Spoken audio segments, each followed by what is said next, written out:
Bab 3156 Murid pertama puncak ke-9.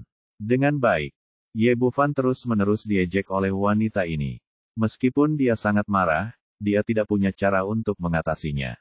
Dia tidak bisa memukulnya atau mengusirnya. Adik, apakah kamu punya masalah di bagian itu? Saat Sen Qiu mengatakan ini, dia melirik perut bagian bawahnya dengan provokatif. Ye Bufan ingin segera menyeret wanita ini ke kamar mandi, tetapi akhirnya dia menahan diri. Xiao Fan, apa yang baru saja terjadi? Pada saat ini, sebuah suara yang jelas terdengar dari belakang. Itu adalah Feng Ziwu. Setelah dia menyelesaikan ujiannya, dia berlatih semalaman untuk memonsolidasikan kultivasinya. Tepat setelah dia selesai, dia mendengar bahwa sesuatu telah terjadi pada Ye Bufan, jadi dia bergegas datang. Tidak ada yang serius. Saya berencana untuk membuka klinik. Ye Bufan tidak menjelaskan secara rinci, tetapi hanya menceritakan apa yang terjadi hari ini. Membuka klinik, itu ide yang bagus. Feng Ziwu masih sangat setuju. Dia sangat mengenal keterampilan medis Ye Bufan. Membuka klinik di sini akan memungkinkannya mengumpulkan sumber daya kultivasi dengan lebih baik dan meningkatkan kultivasinya dengan cepat. Setelah berkata demikian, dia melirik ke kamar mandi, di mana dia mendengar suara air mengalir. Kemudian dia melihat ke kamar di sebelah kiri dan bertanya dengan heran, apakah ada orang di sini? Ye Bufan merentangkan tangannya tanpa daya, ya, bukankah kita akan membuka klinik? Kita mempekerjakan dua pemuda. Meskipun Feng Ziwu sedikit bingung, dia tidak bertanya lebih jauh. Baik di dunia kultivasi maupun di dunia keabadian, yang kuat dihormati. Adalah normal bagi seorang pria untuk menemukan lusinan teman, dan dia tidak akan terlalu banyak ikut campur. Pada saat ini, gerbang halaman terbuka dan seorang pelayan masuk. Tuan Ye, Master Puncak ingin Anda datang sebentar. Oh, Ye Bufan mengangguk. Dia tidak terlalu terkejut. Lagi pula, dengan keributan besar hari ini, wajar saja Paman Ji menanyakannya. Dia dan Feng Ziwu meninggalkan tempat ini bersama-sama dan datang ke aula guru di puncak ke-9. Setelah memasuki ruangan, dia mendapati Ji Suxian duduk di kursi utama dengan ekspresi serius, dan Zhao Xicheng, manajer gerbang luar, berdiri di sampingnya. Murid memberi salam kepada Master Puncak. Ye Bufan dan Feng Ziwu melangkah maju bersama dan memberi hormat. Ji Suxian berhenti sejenak sebelum berkata, tahukah kamu apa yang kamu lakukan hari ini? Ye Bufan agak tertegun, murid-muridku agak kacau hari ini. Aku tidak tahu apa yang sedang dibicarakan oleh Master Puncak. Apakah kamu tahu situasi terkini dari seluruh sekte pedang Liu Guang? Apakah kamu tahu di mana posisi puncak ke-9 kita? Ji Suxian tidak menunggu jawabannya dan melanjutkan, selama bertahun-tahun, puncak ke-9 selalu berada di dasar persaingan sekte. Baik puncak ke-5, puncak ke-3, maupun 6 puncak yang tersisa, kekuatannya lebih kuat dari kita. Beruntungnya, aku mempunyai murid baru yang sangat kuat dan berbakat. Kompetisi untuk pemimpin sekte dalam memilih murid pribadinya akan segera dimulai. Awalnya aku berpikir bahwa meskipun aku tidak dapat mengalahkan 8 puncak lainnya kali ini, aku tidak akan terlalu jauh tertinggal. Petik 2. Ye Bufan mendengarkan dan berpikir diam-diam bahwa dia hanya seorang murid luar dan dia tidak mungkin terlibat dalam masalah sebesar itu. Pada saat ini, ekspresi Ji Suxian menjadi gelap dan suaranya tiba-tiba menjadi tegas. Tapi semua ini hancur di tanganmu. Ye Bufan bingung, Tuan, apa hubungannya ini denganku? Dan kamu masih bilang tidak apa-apa. Ji Suxian berteriak, awalnya, murid inti dari 9 puncak yang dapat berpartisipasi dalam kompetisi hanya berada di puncak Xuanxian, dan basis kultivasi setiap orang tidak jauh berbeda, jadi masih belum diketahui siapa yang akan menang pada akhirnya. Namun sekarang Anda telah membantu puncak pertama dan puncak kedua untuk menciptakan 2 Dewa Yi Agung sekaligus, benar-benar mengacaukan situasi ini. Apakah menurut Anda ini ada hubungannya dengan Anda? Petik 2. Ye Bufan terdiam beberapa saat. Ternyata ini memang ada hubungannya dengan dirinya, tetapi dia tidak bisa berbuat apa-apa. Dia juga korban dan sepenuhnya dipaksa ke dalam situasi ini. Aku tahu aku salah, tapi aku juga. Awalnya dia ingin memberikan penjelasan, tetapi disela oleh Ji Suxian saat baru saja sampai pada titik ini. Jangan bicara omong kosong. Aku hanya melihat hasilnya, bukan alasannya. Jika kamu melakukan kesalahan, kamu harus menerima hukuman.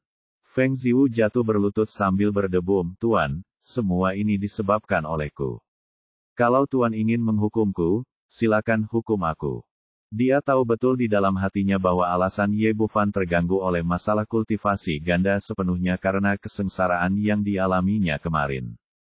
Ji Suxian melambaikan tangannya dan langsung mendorongnya ke samping. Masalah ini tidak ada hubungannya denganmu.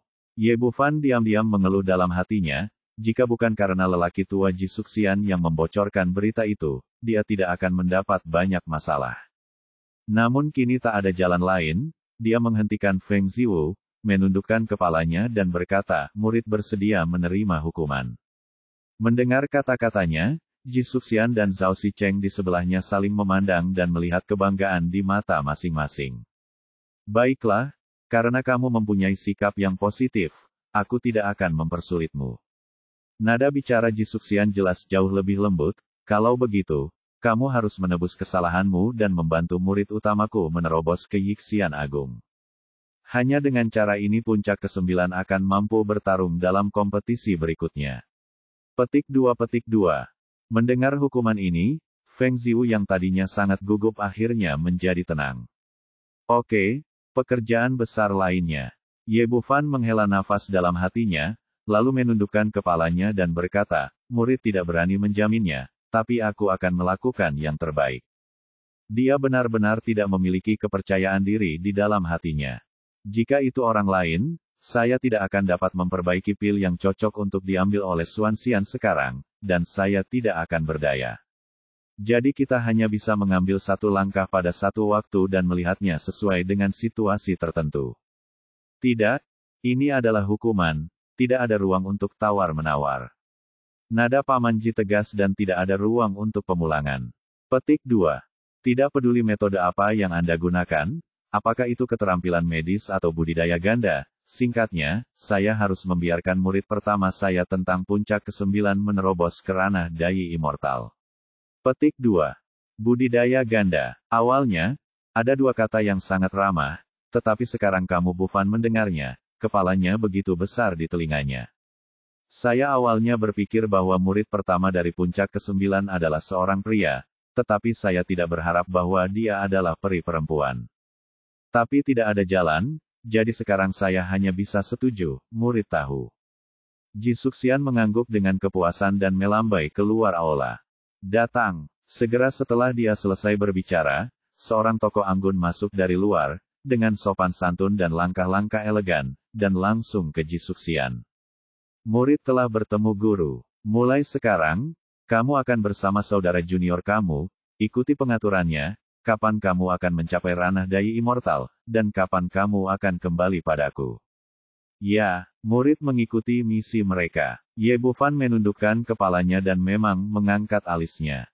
Dia tidak bisa tidak melihat ke atas, dan sosok di depannya juga berbalik, dan wajah yang cantik muncul di depannya. Itu kamu. Ye Bufan tidak pernah berharap bahwa murid pertama dari puncak ke-9 adalah dia. Bab 3157 Bubuk Pengunci Abadi. Ye Bufan terkejut saat mengetahui bahwa murid pertama puncak ke-9 yang disebutkan Ji Suxian sebenarnya adalah si pecinta kuliner Xiaodi yang berencana menjadi germonya. Namun, dia sedikit berbeda dari gadis kecil yang dikenalnya sebelumnya. Saat ini, Xiaodi tampak tenang dan anggun, jauh dari si pencinta makanan di depannya. Kalau saja dia tidak berkedip ke arahku, aku pasti akan mengira mereka saudara kembar, atau memang mukanya mirip sekali. Setelah memastikan bahwa ini adalah gadis pecinta kuliner, dia tiba-tiba merasakan sakit kepala. Sekarang ada Luo Bingyan yang dingin di keluarga, dan Shen Qiyu yang seperti peri, dan sekarang seorang pecinta kuliner kecil telah datang. Saya khawatir tidak akan ada kedamaian mulai sekarang. Ji Suxian berkata, baiklah, ini kakak perempuanmu Fu Jundi. Kamu akan menjaganya selama ini. Ya, pada titik ini tidak mungkin untuk menolak, Ye Bufan hanya bisa mengangguk setuju. Xiaodi berkata dengan hormat, Tuan, tenang saja, Aku akan mengikuti pengaturan saudara muda Ye dan tidak akan pernah membuatmu khawatir. Melihat penampilannya yang berperilaku baik, Ye Bufan merasakan hawa dingin di punggungnya. Gadis kecil ini jelas-jelas orang yang bermuka dua. Semakin baik perilakunya sekarang, semakin gila dia saat bersamaku. Benar saja, begitu mereka meninggalkan aula dan keluar, Fu Jundi segera menunjukkan warna aslinya dan tersenyum. Kakak, apa yang akan kita makan malam ini? Ye Bufan berkata, sekarang masih pagi, kita bicarakan nanti saja. Kamu kembali dulu, Siwu dan aku masih ada urusan. Apa lagi yang bisa kamu lakukan? Bukankah hanya itu saja? Gadis kecil itu melengkungkan bibirnya dan tampak seperti dia mengerti segalanya.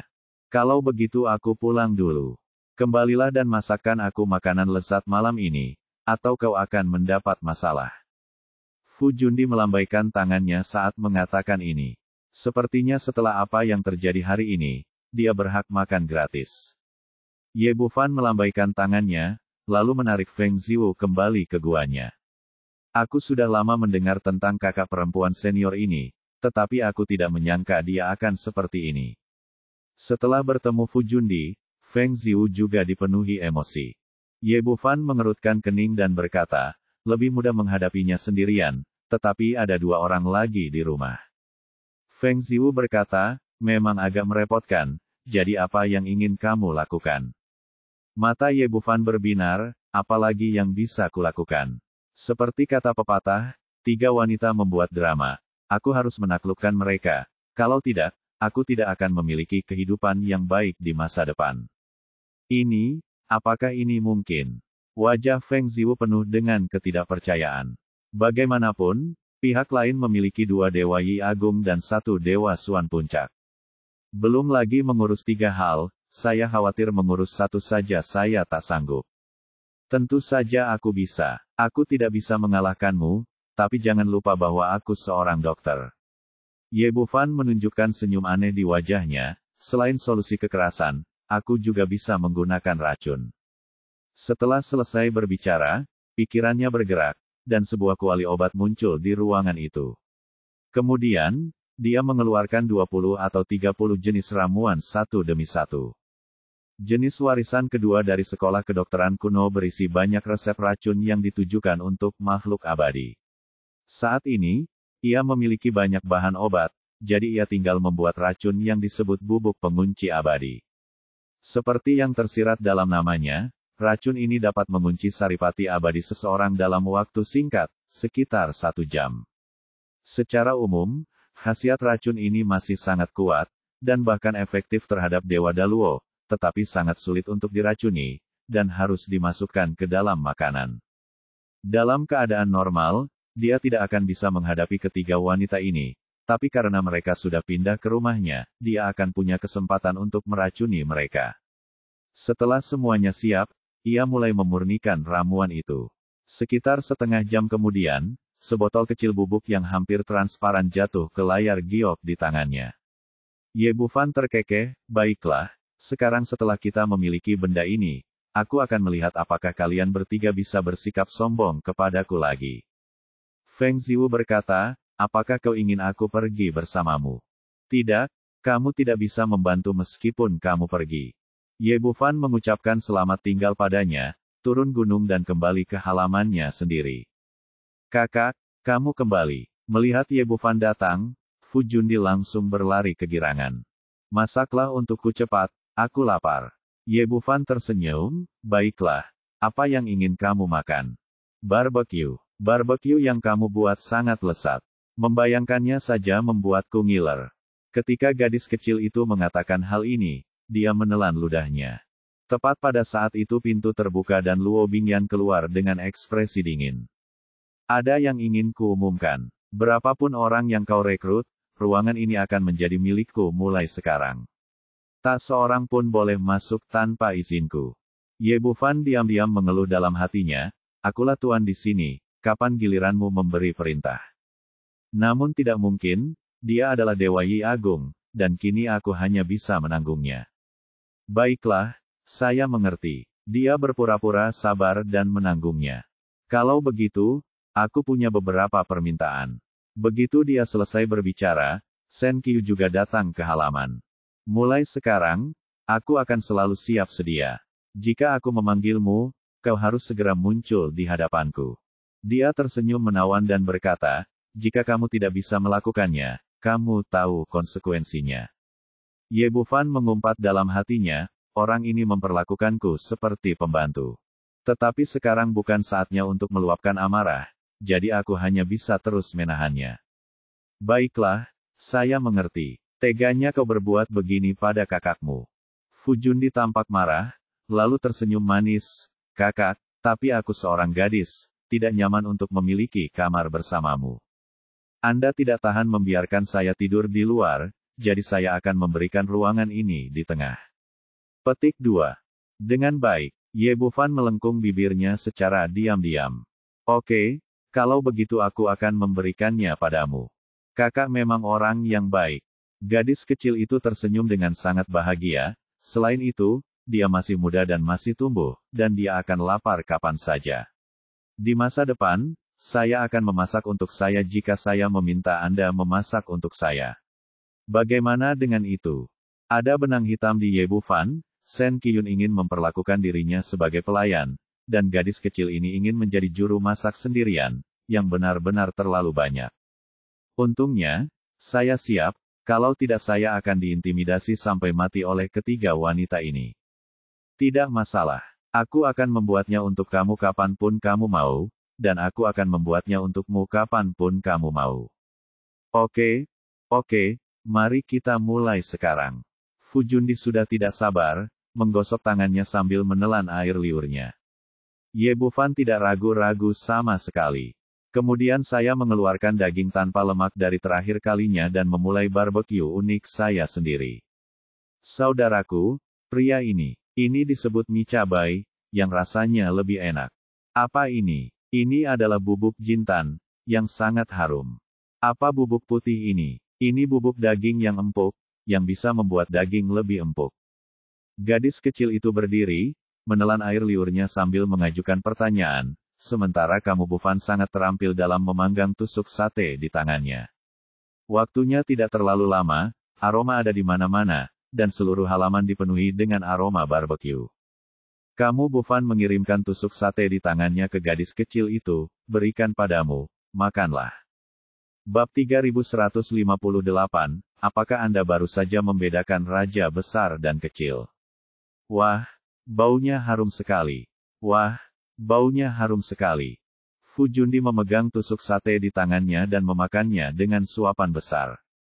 Barbeque ini kelihatannya lezat. Biasanya, saat seseorang mencapai alam Yixian Agung, tidak akan ada masalah meski tidak makan selama 8 atau 10 hari, dan keinginan untuk makan juga akan sangat berkurang.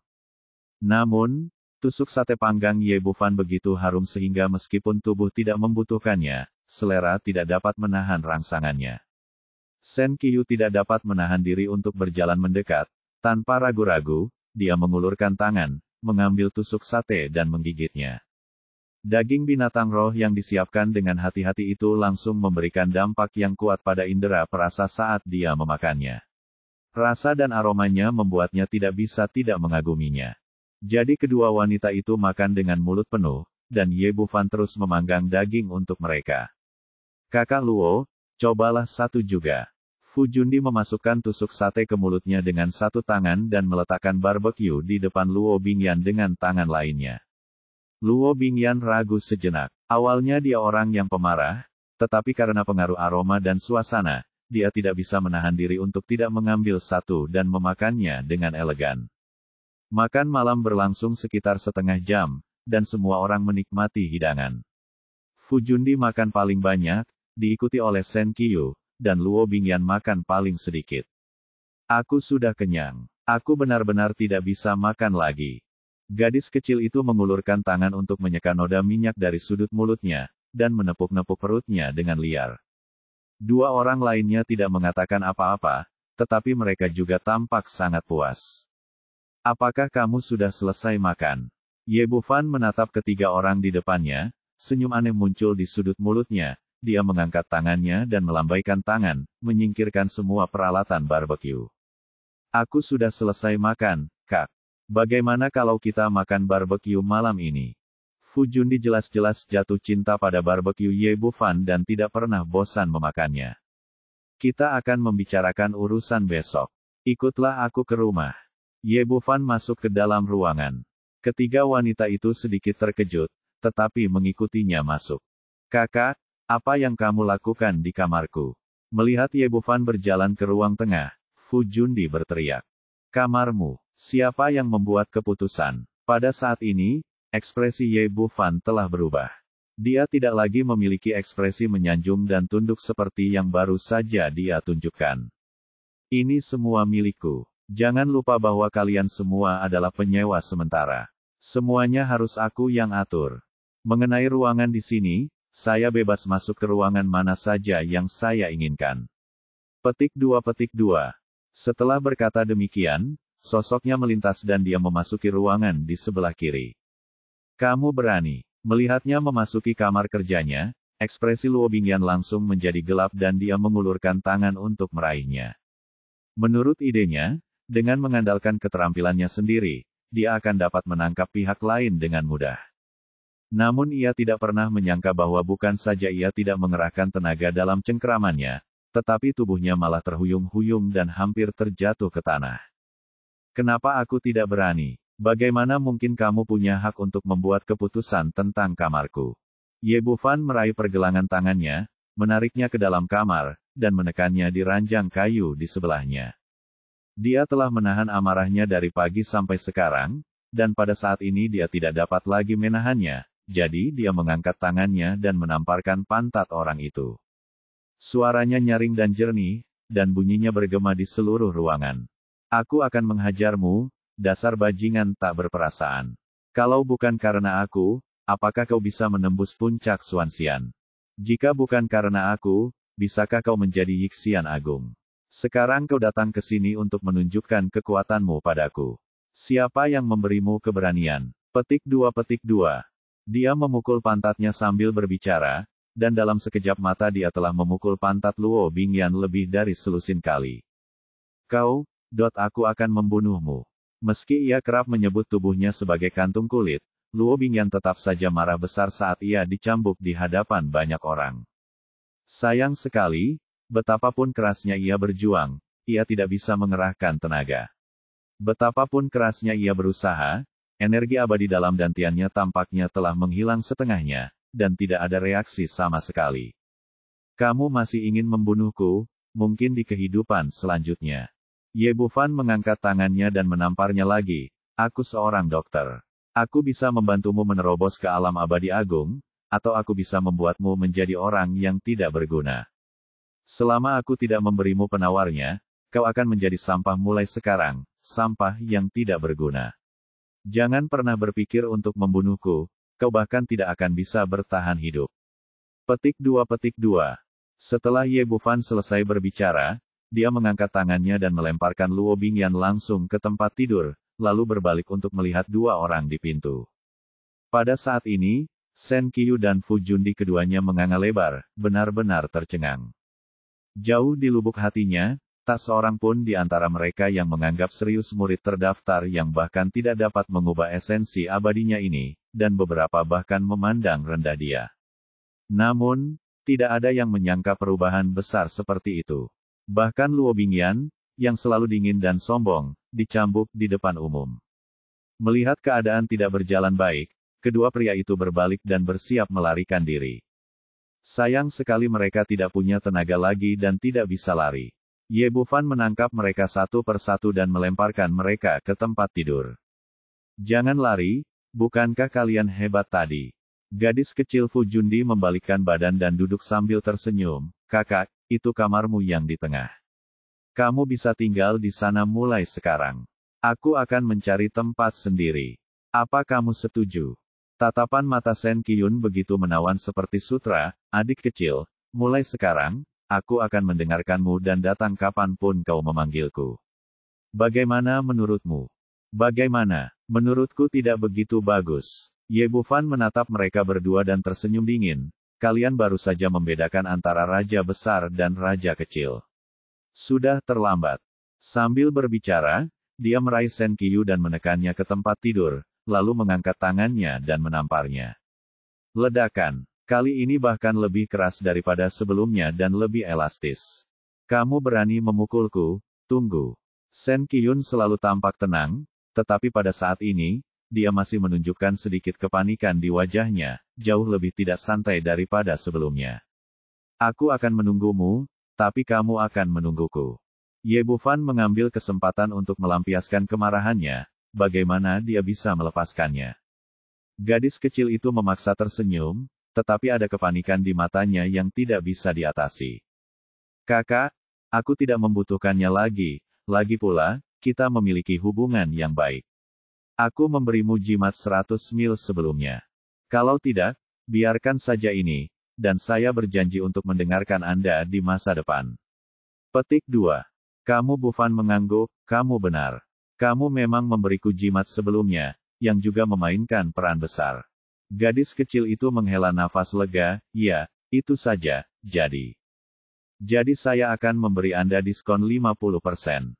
Kamu Bufan meraihnya dan menekannya di tempat tidur, kamu telah membantuku, tetapi kamu sudah makan banyak makananku. Makan saja makanan saya, tetapi Anda masih harus merebut bagian dalam dan luar, dan berlari kembali untuk meraih kamar saya. Petik 2. Dia bertanya apakah dia harus dipukuli, tetapi tidak ada ambiguitas di tangannya dan dia mendorong dengan suara berderak. Saudaraku, saudara junior yang buruk, kamu benar-benar berani memukulku. Kamu dan aku belum selesai.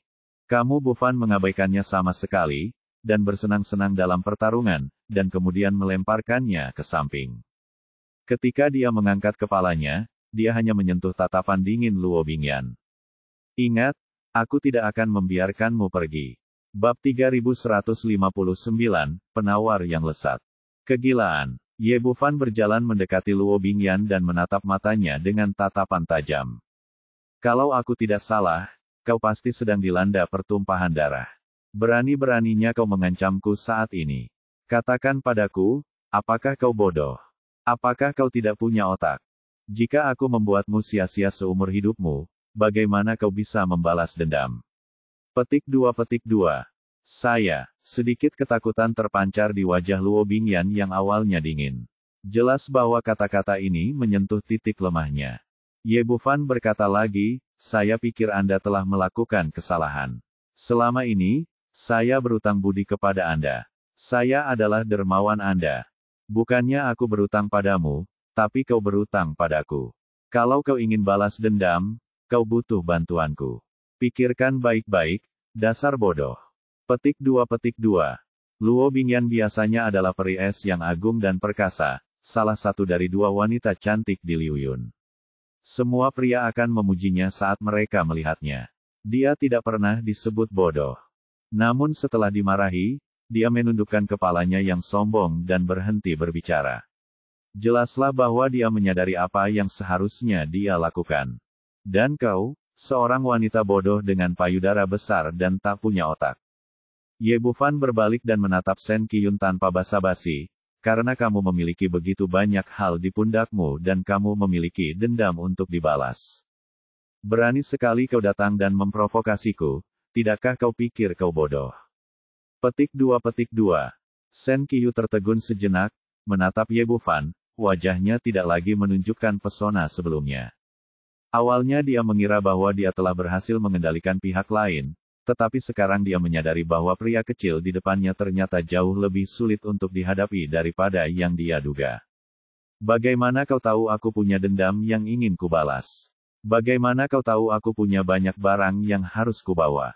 Kubilang kau bodoh, kau memang bodoh. Ye Bufan tidak kenal ampun dalam menyerang kedua wanita yang sangat sombong ini. Kalau kesombongan mereka tidak bisa diredam, kehidupanmu tidak akan baik di kemudian hari. Saya seorang dokter, seorang jenius medis. Apakah Anda pikir saya tidak bisa melihat bahwa Anda masih perawan? Seorang wanita yang belum pernah disentuh oleh seorang pria pun, seorang wanita yang sangat bangga hatinya, datang kepada saya atas inisiatifnya sendiri dan ingin berlatih kultivasi ganda dengan saya. Kalau tidak ada begitu banyak beban yang dipikul, tidak ada kebencian yang mendalam, menurut Anda apakah hal itu dapat dibenarkan? Petik 2. Tatapan mata yang rumit melintas di mata Sen Qiyun, dan dia akhirnya menundukkan kepalanya. Gadis kecil Fu Jundi berteriak di sampingnya, aku tidak punya apa-apa. Aku tidak punya kebencian yang dalam, dan aku tidak punya beban yang berat, tolong lepaskan aku. Kau tidak melakukannya. Ye Bufan menatapnya lagi, jangan bilang orang tuamu tidak punya harapan padamu. Aku juga akan mengubahmu menjadi sampah. Apa kau pikir kau masih bisa hidup seperti sekarang dan makan makanan lezat yang aku masak? Petik 2. Dengan baik. Seperti kata pepatah, pukullah ular di bagian yang paling rentan. Setiap orang punya kelemahannya sendiri. Kata-kata Ye Bufan langsung mengenai titik vital gadis kecil itu. Bagaimana mungkin seorang gadis berbakat seperti dia tidak bisa memenuhi harapan keluarganya? Para tetua memiliki harapan yang sangat tinggi padanya. Belum lagi masa depan yang masih jauh, ambil saja contoh pemilihan murid pribadi ketua sekte yang akan datang. Seluruh puncak ke-9 menaruh harapan besar padanya. Selain itu, gadis kecil itu adalah pecinta makanan sejati. Jika dia menjadi sampah, dia hanya bisa melakukan pekerjaan kasar. Diperintah-perintah bukanlah masalah besar, masalah utamanya adalah dia hanya bisa makan makanan sederhana, yang merupakan sesuatu yang tidak bisa dia terima dengan cara apapun. Namun gadis kecil itu tidak mau mengaku kalah dan berkata lagi dengan keras kepala, jangan berani-beraninya kau lakukan itu, sekte ini tidak akan membiarkanmu pergi. Setelah dia selesai mengatakan ini, Sen Qiyun dan Luo Bingyan yang tadinya putus asa, tampak melihat harapan lagi dan menatapnya. Mereka semua adalah murid berbakat dari sekte tersebut, dan biasanya sekte pedang Liu Guang tidak akan tinggal diam. Hahaha, payudaranya besar tapi otaknya tidak ada. Payudaramu juga belum berkembang. Otakmu juga belum ada. Ye Bufan melirik Fu Jundi dengan sinis, alasan mengapa sekte tertarik padamu sekarang adalah karena kalian adalah murid yang berbakat. Tapi kalau kamu benar-benar menjadi orang yang sia-sia, menurutmu akan ada yang membelamu. Petik 2. Ekspresi ketiga orang itu berubah. Itu memang benar. Di seluruh dunia peri, kekuatan dihormati. Kalau saja mereka bertiga benar-benar menjadi sampah yang tidak berguna, mungkin mereka tidak akan menerima perlakuan seperti sekarang. Ye Bufan melanjutkan, dan apakah kau sudah tahu siapa yang paling dihargai oleh sekte saat ini? Tentu saja aku. Sekte pedang Liu Guang memiliki banyak murid setingkat Anda, jika tidak banyak. Sedangkan aku dapat membantu sekte ini menumbuhkan lebih banyak pengikut berbakat dan membantu mereka meningkatkan kultivasi mereka dengan cepat. Anda telah berada di sekte ini cukup lama, bukan? Pernahkah Anda melihat pemimpin sekte secara langsung memberi perintah kepada murid luar? Tidakkah kamu mengerti maksudnya? Petik 2. Ekspresi ketiga wanita itu berubah total. Awalnya di mata mereka, dia hanyalah murid yang tidak berguna yang bahkan tidak bisa mengubah energi abadi. Namun sekarang mereka menyadari betapa istimewa dan pentingnya statusnya. Saya khawatir meskipun mereka bertiga memulihkan kultivasinya, mereka tidak akan dapat dibandingkan dengan pria di depan mereka di mata sekte tersebut. Secara lebih gamblang, mereka bertiga hanyalah seekor telur, dan Ye Bufan adalah ayam yang bertelur. Sebagai perbandingan, tidak perlu dijelaskan lagi apakah sekte tersebut lebih memedulikan ayam atau telur. Kali ini Fu Jundi juga menundukkan kepalanya dan mengucapkan beberapa patah kata dengan lembut, oke, kamu menang. Luo Bingyan dan yang lainnya tidak lagi memiliki kesombongan seperti sebelumnya. Sen Qiyun menghela nafas dan berkata, katakan padaku, apa yang kamu inginkan. Bahasa Indonesia, karena kamu ingin aku membantumu membalas dendam, meningkatkan kultivasimu, dan memenuhi keinginanmu, maka sebaiknya kamu bersikap seperti pengemis. Mulai hari ini, kalian semua harus patuh padaku. Aku akan menyuruh kalian pergi ke timur, bukan ke barat, aku akan menyuruh kalian memukul anjing, bukan mengejar ayam. Pendek kata, jika aku mengatakan satu, kau tidak bisa mengatakan yang lain. Kau harus tahu bahwa aku adalah raja di keluarga ini. Kau mengerti? Petik 2. Aku mengerti. Selama kamu bisa membuat makanan lezat untukku di masa depan, aku akan melakukan apapun untukmu. Fujundi adalah gadis yang paling tidak punya nyali dan merupakan orang pertama yang menundukkan kepalanya dan menyerah. Sen Qiyun melanjutkan dan berkata, aku juga tahu itu. Luo Bingyan tidak mengatakan apa-apa, tetapi mengangguk. Ketiga orang itu memiliki kepribadian yang berbeda-beda, tetapi mereka memiliki satu kesamaan, mereka sangat arogan. Meminta mereka untuk membungkuk kepada orang yang sama belum pernah terjadi sebelumnya. Ya, begitulah sikap yang seharusnya kamu miliki. Senyum muncul di bibir Ye Bufan, dan rasa penaklukan muncul dalam hatinya. Pada saat yang sama, dia diam-diam menghela napas lega, mengetahui bahwa efek dari bubuk abadi pengunci hanya bertahan selama 1 jam. Jika ketiga wanita ini menolak untuk menundukkan kepala, akan sulit bagiku untuk berakhir seperti ini. Begitu mereka memulihkan kultivasi mereka, akulah yang akan menderita. Beruntungnya, mereka menemukan kelemahan lawan dan menghancurkan harga diri mereka sepenuhnya. Tetapi dia masih harus bertindak sepenuhnya, jadi dia mengeluarkan 6 potong permen karet Urigley dari sakunya dan memberikannya kepada 3 orang di depannya. Ini penawarnya untukmu. Setelah meminumnya, kultivasimu akan pulih dengan cepat.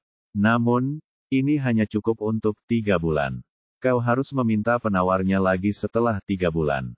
Mereka bertiga menerimanya tanpa bertanya apa-apa dan langsung memasukkannya ke mulut mereka. Gadis kecil itu menggigit 2 suap, lalu menunjukkan ekspresi gembira, kakak, penawar racunmu enak sekali, apakah kamu punya lagi? Bab 3163 Pria. Sen Qiyun sedikit mengernyit sambil mengunyah, mengapa obatmu terasa aneh? Hanya Luo Bingyan yang tidak berkata apa-apa, mengunyahnya 2 kali dan langsung menelannya. Berhentilah bicara omong kosong, penawarnya adalah penawarnya, asalkan berhasil. Setelah Ye Bufan selesai berbicara, dia menghitung waktu dan ternyata sudah hampir 1 jam. Benar saja, ketiga orang itu segera merasakan kekuatan keabadian di dantian mereka mulai bergerak, dan kemudian perlahan memulihkan kultivasi mereka. 3 wanita saat ini masih merupakan 2 dewa B besar dan 1 adalah dewa misterius puncak, tetapi mereka benar-benar berbeda dari 1 jam yang lalu. Mata yang menatap Ye Bufan penuh dengan kekaguman, dan kesombongan serta sikap merendahkan sebelumnya sudah tidak ada lagi. Oke, klinik medisku akan buka besok. Mulai sekarang, kalian bertiga akan menjadi staf klinik medis dan bekerja sesuai pengaturanku. Ketiga orang itu mengangguk setuju tanpa keberatan. Jika murid lain dari Sekte Pedang Cahaya mengalir melihat pemandangan ini, rahang mereka akan langsung ternganga. Luo Bingyan adalah kecantikan es yang terkenal. Dia sangat sombong. Sangat sulit untuk mengatakan sepatah kata pun padanya. Sen Qiyun, wanita bak peri, meski biasanya berpenampilan seksi dan menawan, namun tidak ada yang bisa dekat dengannya. Fujundi, yang namanya sangat anggun, sebenarnya adalah seorang penyihir cilik. Dialah satu-satunya yang mengerjai orang lain di hari kerja, dan dia tidak pernah menderita kerugian. Namun ketiga wanita ini kini berdiri di depan seorang pria, sangat patuh. Ye Bufan mulai membagi pekerjaan antara ketiga orang tersebut. Luo Bingyan bertugas sebagai penjaga keamanan pusat medis dan bertanggung jawab untuk menjaga ketertiban. Sen Qiyun bertanggung jawab atas penerimaan dan pelayanan, sedangkan Fujundi bertanggung jawab mengumpulkan uang dan akuntansi. Setelah membagi pekerjaan menurut kepribadian yang berbeda dari ketiga orang tersebut, Ye Bufan mengeluarkan pena dan kertas, mendiktekan sendiri catatan Fujundi, dan dengan cepat membuat pemberitahuan. Konten utama dibagi menjadi 2 bagian. Pada bagian pertama, klinik medis standar yang mencakup rentang perawatan dari suksian hingga puncak jinsian tidak akan diterima untuk perawatan. Apalagi jumlah hariannya terbatas, hanya 30 orang yang bisa dirawat. Bagian kedua adalah biaya diagnosis dan pengobatan. Biaya diagnosis suksian adalah 100 kristal abadi tingkat rendah. Jika Anda perlu meningkatkan tingkat kultivasi Anda, tambahan 10.000 yuan akan ditambahkan. Biaya konsultasi abadi yang sebenarnya adalah 1.000 kristal abadi tingkat rendah, dan jika Anda perlu meningkatkan tingkat kultivasi Anda, tambahan 100.000 akan ditambahkan. Biaya konsultasi jinsian adalah 10.000 kristal abadi tingkat rendah. Jika dia perlu meningkatkan tingkat budidayanya, dia dapat menambahkan tambahan 1 juta. Sen Qiyun berdiri di dekatnya dan terkejut saat melihat harganya. Adik laki-laki, apakah kamu terlalu mahal? Saya khawatir tidak banyak orang di seluruh sekte pedang Liu Guang yang mampu membayar perawatan medis. Fu Jundi lalu berkata, iya, bahkan istana pengobatan spiritual pun tidak semahal Anda. Itu mahal, dan keterampilan medis saya sepadan dengan harganya. Ye Bufan berkata, ingat saja apa yang saya katakan. Tentu saja, dia tidak menetapkan harga secara sembarangan. Ini setelah mempertimbangkan dengan cermat. Jika harga ditetapkan terlalu rendah, maka lebih dari 5.000 peri wanita akan datang ke klinik untuk berobat, dan dia tidak akan kelelahan sampai mati. Selain itu, meskipun kristal abadi tingkat rendah itu bagus, dia tidak terlalu membutuhkannya sekarang. Dia masih memiliki lebih dari 10 juta di sakunya. Yang paling dibutuhkan saat ini adalah berbagai sumber daya budidaya, termasuk ramuan dan bahan pemurnian senjata. Bagi yang abadi, barang-barang ini umumnya dianggap sebagai harta karun. Hanya jika harganya cukup tinggi dan orang-orang ini tidak mampu membeli uang barulah mereka mengambil harta tersebut untuk biaya pengobatan. Di akhir pemberitahuan, klausul tambahan ditambahkan, tidak peduli apakah itu ramuan atau bahan pemurnian senjata, selama ada sesuatu yang disukai Ye Bufan, semua perawatan tidak dipungut biaya. Setelah Fu Jundi selesai merekam, dia menatapnya, Saudara Ye, apakah ada hal lain yang ingin kamu tulis? Ye Bufan berpikir sejenak, tidak peduli apa, dia berasal dari puncak ke-9, jadi dia harus memberinya diskon. Satu hal lagi, biaya konsultasi medis di Nin Peak akan dikurangi setengahnya. Jika dikurangi setengahnya, bukankah kita akan kehilangan uang? Gadis kecil itu terlihat tidak bahagia, dan sepertinya dia kini telah berperan sebagai pengontrol keuangan. Tidak masalah. Selain itu, harga pengobatan untuk murid di puncak ke-3 dan ke-5 akan berlipat ganda. Ye Bufan sekarang memiliki banyak kebencian terhadap kedua keluarga ini, jadi tentu saja dia tidak akan membiarkan mereka mengambil keuntungan. Cukup banyak. Gadis kecil itu mengangguk dan dengan senang hati menulis 2 item ini di belakang, dan pengumuman resmi dibuat. Setelah semuanya siap, semua orang kembali ke kamar masing-masing untuk beristirahat. Fu Jundi tidak mungkin lagi memiliki kamar terpisah, jadi dia hanya bisa berkumpul bersama Sen Qiyun. Ye Bufan kembali ke kamarnya, dia tidak langsung istirahat, dia akan menemui dokter besok, dan persiapan harus dilakukan, setidaknya untuk memperbaiki ramuannya terlebih dahulu. Kali ini dia melakukan perjalanan ke Immortal Mire dan mendapatkan banyak hal. Bahan obat yang dia kumpulkan adalah yang kedua, dan alasan utamanya adalah dia banyak merampok. Terutama 3 cincin penyimpanan dari Sekte Abadi Pengendali Guntur, yang berisi banyak ramuan dari berbagai tingkatan. Setelah beberapa perhitungan, bahan ramuan dengan level yang terlalu tinggi tidaklah cukup, tetapi bahan ramuan Jinxian dan di bawahnya sudah lebih dari cukup. Alasan mengapa dia sebelumnya menetapkan cakupan pengobatan di bawah puncak keabadian emas adalah karena dia tidak ingin menciptakan lawan lagi untuk dirinya sendiri, dan kedua, dia tidak dapat menyempurnakan ramuan di tingkat keabadian misterius. Setelah membatasi ruangan, Ye Bufan mengeluarkan kuali dan mulai memurnikan ramuannya. Di aula utama puncak ke-5, Bai Lingpu dan Zhu Fangqi, pemimpin puncak ke-3, duduk berhadap-hadapan. Zhu Fangqi berkata, pecundang bernama Ye dari puncak ke-9 itu sebenarnya memiliki keterampilan seperti itu dan menciptakan 2 makhluk abadi satu demi satu. Saya benar-benar tidak tahu bagaimana dia melakukannya. Belum ketahuan, anak laki-laki itu memiliki keterampilan medis yang luar biasa. Bahasa Indonesia, wajah Bai Lingpu juga tampak tidak senang. Kejadian sebelumnya dengan Feng Ziwu telah membuatnya menyesal.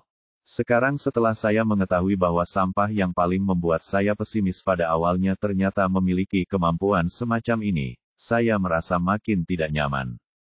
Jika aku tahu ini sebelumnya, aku akan menerima mereka berdua sebagai muridku.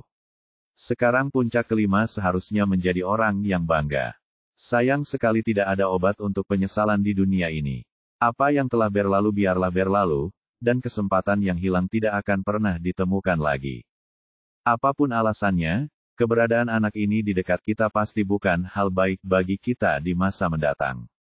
Zhu Fangkui mengatakannya dengan tatapan sinis di matanya, haruskah kita memikirkan cara untuk menyingkirkan orang ini? Sekalipun dia tidak membunuhnya, paling tidak dia akan mengubahnya menjadi sampah yang nyata. Petik 2. Kau benar. Dengan kemampuan anak ini, dia pasti akan menjadi ancaman serius bagi kita di masa depan. Kita harus menyingkirkannya, tapi sekarang bukan saatnya. Bai Lingpu kembali memperlihatkan senyum khasnya, namun senyumnya penuh dengan kekejaman dan pengkhianatan. Tidakkah kau lihat bahwa bahkan ketua sekte memperhatikan anak itu? Kita bahkan tidak punya kesempatan untuk mengambil tindakan. Setidaknya itu tidak mungkin dilakukan dalam sekte sekarang, tapi mungkin kita masih bisa menemukan kesempatan di masa depan. Petik 2. Zhu Fangkui berkata dengan enggan, tetapi jika anak itu tidak pernah meninggalkan sekte, apakah kita akan melihatnya tidak melakukan apapun?